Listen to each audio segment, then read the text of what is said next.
Marso 20, 2025. Unang pagbasa. Pagbasa gikan sa basahon ni Propeta Jeremias. Nag-ingon ang Ginoo, silutan ko ang tao nga motalikod kanako, ug mosalig hinuon sa mga tao ug sa kusog sa tao. Sama siya sa usa ka kupong-kupong sa kamingawan nga nagtubo sa ugang yuta o sa yuta nga parat diin walay laing tanom nga moturok ug wala gayoy maayo nga maangkon niya. Apan panalanginan ko ang tawo nga mosalig kanako, mahisama siya sa kahoy duol sa tubig. Mukuyanap ang mga gamot niini ngadto sa sapa, dili siya mabalaka kunting init na, kay dili matagas ang iyang mga dahon. Kung dili muulan, dili gihapon siya mabalaka, kay magsigi siyag pamunga.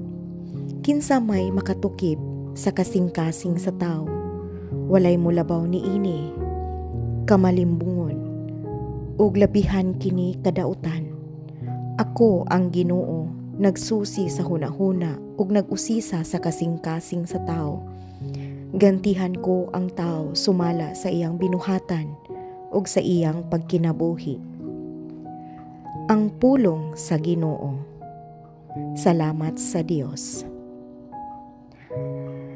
Ebanghelyo. Pagbasa gikan sa santos nga ebanghelyo sumala ni San Lucas. Miingon sa Jesus ngadto sa mga Pariseo.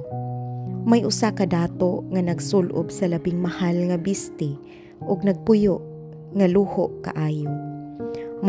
May usa-usab ka kabus nga ginganlag Lazaro, kansang lawas na lukop sa mga nuka, ug pagadad-on siya ngadto sa pultahan sa balay sa dato, base na lang makakaon siya sa mga mumho nga mga tagak gikan sa lamesa sa dato, ug bisan ang mga iro manuol ug mutilap sa iyang mga nuka. Unya namatay si Lazaro ug gidala sa mga anghel ngadto sa kiliran ni Abraham didto sa kumbira sa langit. Ang dato usab namatay ug gilubong ug nagantos pag-ayo didto sa Hades. Unya miyahat siya ug ang iyang nakita si Abraham didto sa layo ug si Lazaro sa tubad niya. Busa misinggit siya ngadto kang Abraham. Amahan, kaluy iintawon ako. Ug ipadala si Lazaro diri aron itunlob ang iyang tudlo sa tubig ug pabugnawan ang akong dila, kay nagantos ako pag-ayo sa kainit ni ining kalayo. Apan si Abraham mitubag, Anak, hinumdumi nga sa didto ka pa sa kalibutan, nabuhong ka sa tanang maayong mga butang. Samtang si Lazaro, lunlon lamang, dautan ang nahiaguman. Apan karon malipayo na siya diri, samtang ikaw diha nagantos. Gawas pa ni ana ay lawom nga bungaw nga nagulang kanato, aron kadtong buot mutabok nganha kanimo gikan diri, dili makahimo ni ang anaa diha makatabok ngari kanamo. Ang dato mitubag, kun mao kana, amahan, hangyoon ko ikaw nga imo untang ipadala si Lazaro ngadto sa amo diin ako may 5 ka igsuong lalaki. Paadtua siya aron sila kapasidan-an ug dili mahianhi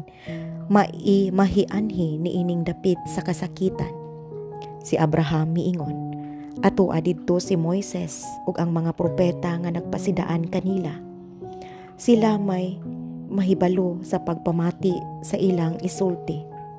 Ang dato mitubag, apan amahan, kana dili paigo, kun adunay mabanhaw ug moadto kanila, mamiya gayud sila sa ilang mga sala. Apan miingon si Abraham, kung dili sila mamati kang Moises ug sa mga propeta, dili gayud sila makabig, bisan pag may mabanhaw. Ang ebanghelyo sa Ginoo.